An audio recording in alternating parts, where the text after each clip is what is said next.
7500 is the latest movie from Amazon, and I think that people should go see it. But more than anybody who should go see it, it's aspiring filmmakers and aspiring screenwriters specifically. I'll get into it right now in Cory Baker Filmmaker Movie Reviews. Hey everybody, thank you so much for watching. This movie, 7500, is written by Patrick Vollrath and Senad Halilbasic. Apologies if I'm mispronouncing either of those names. And directed by Patrick Vollrath.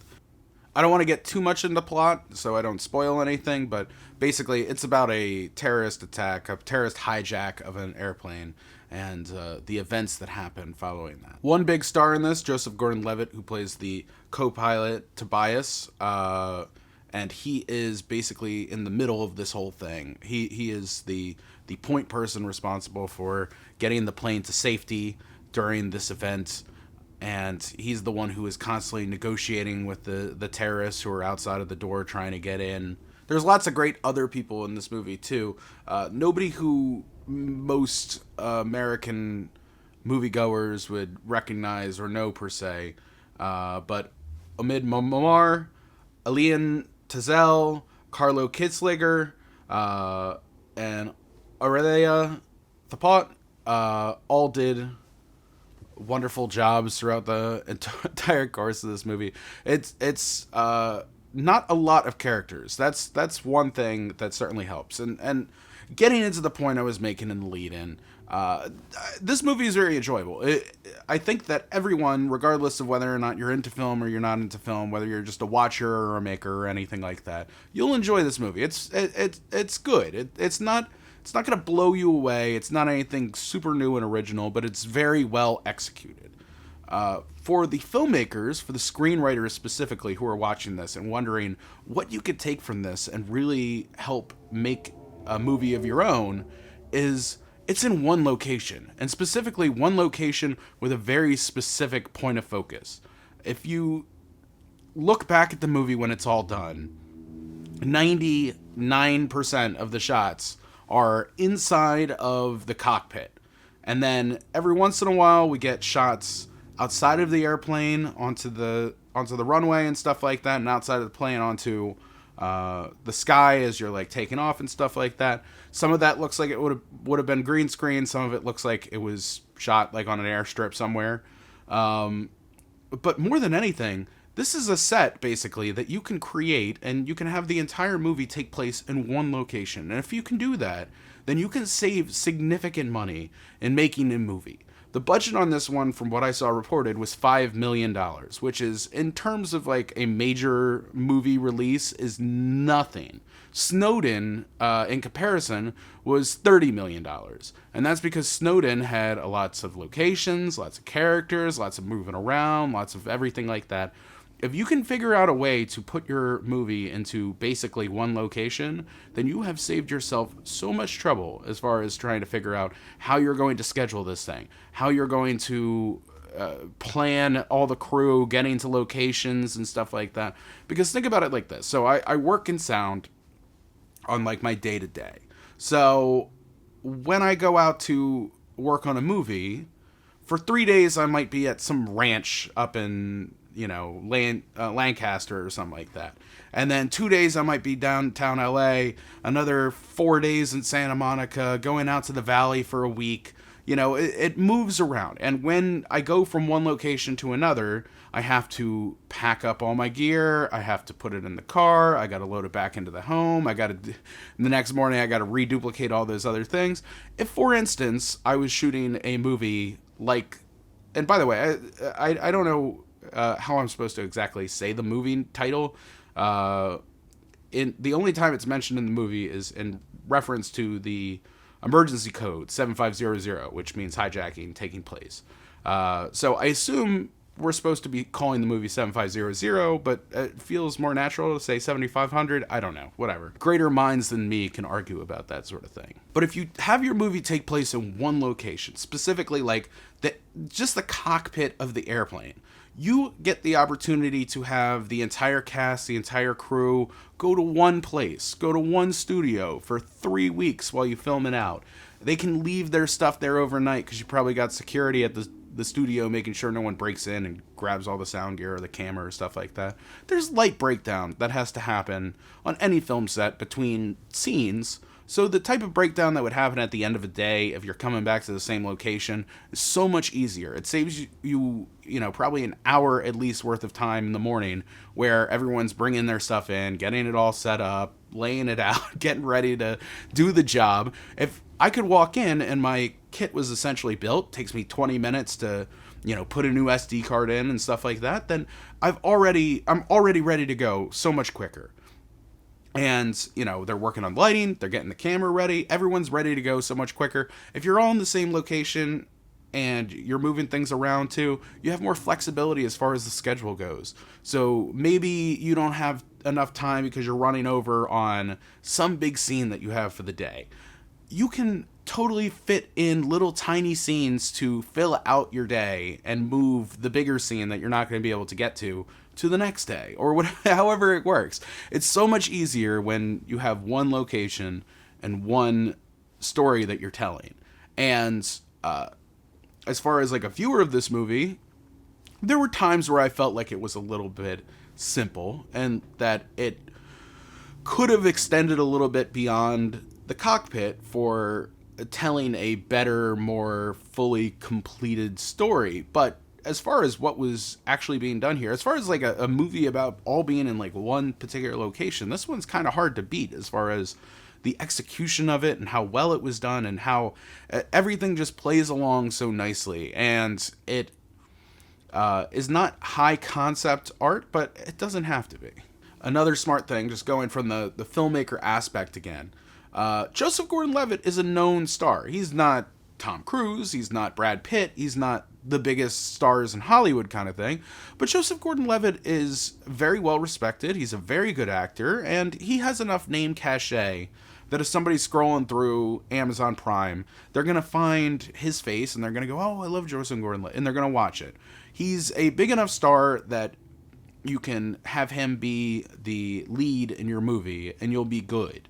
That also helps with the budget. I'm sure there is a way that you could have paid a Tom Cruise-like star to be in this movie. You could have paid the, $15-20 million it would take to get Tom Cruise to sign up for this movie, but then effectively you're quadrupling the budget or multiplying the budget multiple times just by adding that one expense. Joseph Gordon-Levitt obviously costs way less than $5 million to do this movie, and it seems wonderful to me. I can think of people who've gotten $5 million to do a movie who did way worse than Joseph Gordon-Levitt did in this movie. So to be able to call on a strong, capable actor who is going to bring a good performance no matter what, it's worth it. It's just worth it to have it. And again, just thinking ahead, as the producer of this movie, as the screenwriter of this movie, as the director of this movie, it's so much easier to say, oh, we can spend a little bit more on a bigger star. Like, originally it was going to be Paul Dano, but they never got things worked out, so then it became Joseph Gordon-Levitt. Both these guys are very capable actors who are going to give a good performance 99% of the time. You've basically shored up some level of being able to sell this movie, being able to get people interested in clicking on it just by having a big recognizable star in it, and you've been able to save a ton of money by having the one location. And that one location, regardless of the fact that it's just like a cockpit and it feels very claustrophobic, and for the movie it's great that it feels so good. It makes you feel tight inside of the space. But it's just so great to watch a movie like this because it's the blueprint for somebody who wants to make something, because it's so much easier to go to Warner Brothers and say, I have a $5 million movie that can make a lot of money because I have this one star and it's all one location and everything about the budget has been trimmed down to make it. Like, a lot of times people think that the best filmmakers are able to take all the resources that they're able to gather and be able to create the best version of the movie that they can. And they do. And if you are a high-level director, James Cameron or Spielberg or Fincher or somebody like that, or Nolan, and you want to, Tarantino, you want to make a movie, you just say, this is how much it's going to cost. And you get the money, And it's so much easier when you have money to play with, because then you're not worried about like whether or not you're getting the best of everything, because you have the money to pay for it. When you're concerned about making a first feature, and this one, by the way, for Patrick Vollrath, the first his directorial debut in a feature film. So for him, very well done. It's not about the resources, though, necessarily. If you're thinking about it in terms of like, the best director is getting all the money and being able to do anything they want with it. Yes, that's great. The key of what makes you an incredible filmmaker sometimes is your ability to do more with less, being able to work within constraints. The best directors don't get carte blanche to do whatever they want. They have somebody along the way saying like, oh, I don't know if we can do this. Oh, we can't afford to shoot here. Oh, we have to change the location. Oh, we can't get this actor. We have to get this actor. When there's so many more variables, it's like, how do I work with the things that have gone wrong? And it's not that a movie that's all set in one location doesn't have things that go wrong. It clearly happens everywhere, but you're also limiting the number of things that sort of can go wrong. You're putting yourself more in the low risk section, like, because there's like the high risk high reward where you are going for it, and if the movie doesn't work, you look like an idiot. This one is very low risk, and even though the reward isn't as high, it's still a very good place to be. I mean, like, it's a very satisfying reward. It's a well done movie and executed incredibly for somebody tackling a feature for the first time. A couple of odds and ends. As far as like the actual way the film was put together, I think the crew did a phenomenal job.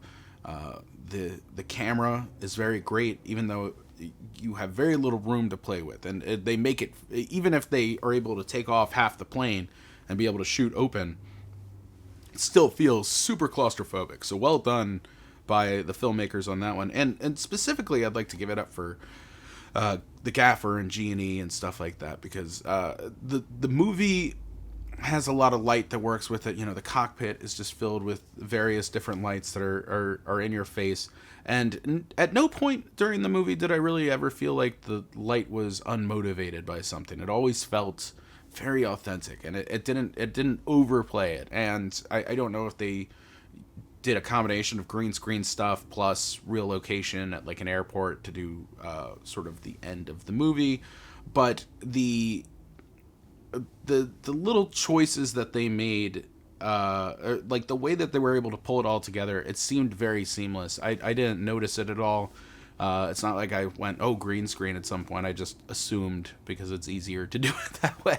But great job. And, everyone really, you could tell that you had a good professional crew who knew what they were doing. And going back to the $5 million budget and putting it on location, and the up and coming filmmakers and screenwriters, if you have your movie cost less money just based off of certain parameters, having it in one location, you get to use more money towards getting better crew, better equipment, better things. There is an inline benefit to being able to do movies like this.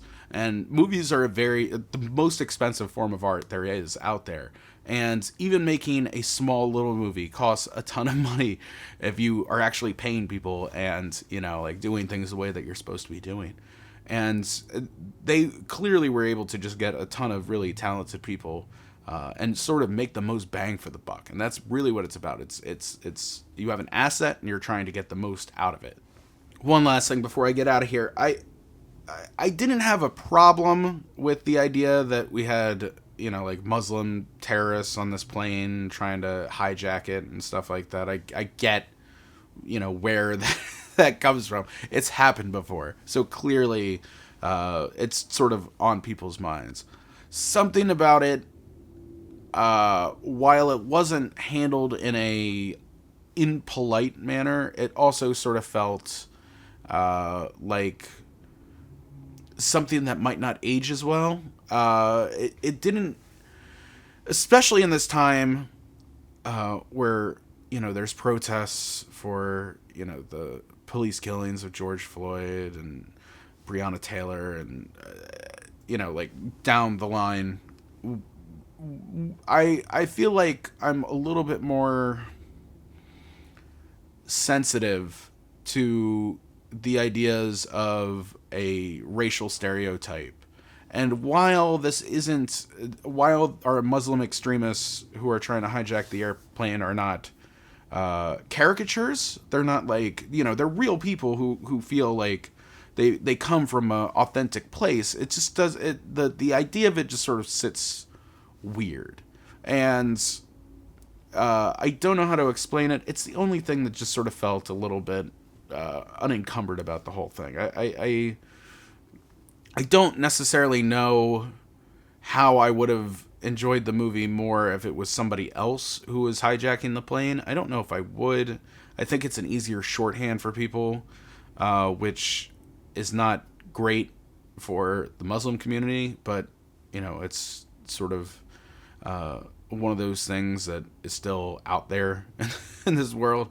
Again, I didn't find it outrageously offensive. It just never quite landed exactly the way that I think the filmmakers would have hoped. You're going to be getting on Runaway 6, and the leaderboard is ready for takeoff. It's leaderboard time, ladies and gentlemen. I enjoyed this flick. I wouldn't say that it's some like amazing, incredible piece of art that is going to win all the Oscars. It's not. It's just not that flick.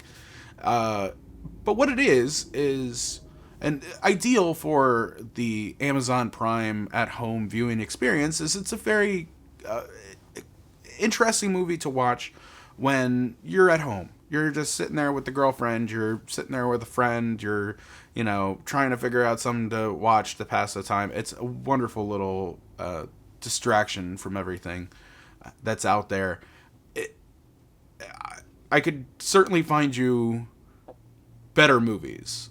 I don't know if I can necessarily find you a movie that necessarily examines how a one location movie could be so beneficial to people who are out there trying to make movies on their own. Of anything I would say about this movie, it's that the performance of Joseph Gordon-Levitt is just great. He's consistently wonderful, and he's consistently wonderful in this movie as well. And it's nice to see him doing well. I sort of talked about in the 500 Days of Summer legacy review that I think he's an incredible actor who hasn't necessarily hit the peak of his powers yet. And I feel like this movie showed me that he still definitely has it in him. Like he has this incredible performance deep within him that I think will come out in some sort of great project, and it'll be wonderful. Not that he hasn't done great projects or hasn't had great performances. I'm talking about like a something a little bit substantially bigger than what he has been or what he has done so far. He's just that kind of talent, and it's a wonderful person to anchor your movie around. Anywho, I'm getting off on it. If I had to give 7500 or 7500 or 7500 a rating, I would give it, too perfect, 7.5. It's in terms of other movies, in terms of awards fair and stuff like this is a fairly average movie. It doesn't step too far out of where it feels comfortable. But where it is comfortable is in a very compact, very enjoyable, very well shot, well produced, well executed movie with good performances throughout, especially from Joseph Gordon-Levitt, who leads the way in his role as Tobias. Anyway, that's it from me. If you want more, you can go to my website, CoryBakerFilmmaker.com, Facebook.com/CoryBakerFilm, and at LegendCB5 on Twitter, Instagram, and TikTok. I hope you enjoyed this review. If you did, please like it. If you think that I'm deserving of such a thing, you can subscribe and put on notifications as well.